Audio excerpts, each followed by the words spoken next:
दलितांचा राजा भीमराव माझा, दलितांचा राजा भीमराव माझा, दीन दुबळ्यांना झाला सावली, त्यानं माणसाला माणुसकी दावली.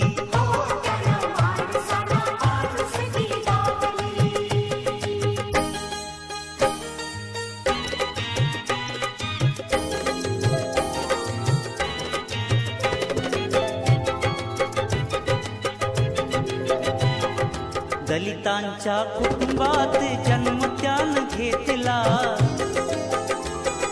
शिक्षणाच्या अमृताचा पान्हा त्याने जाणला.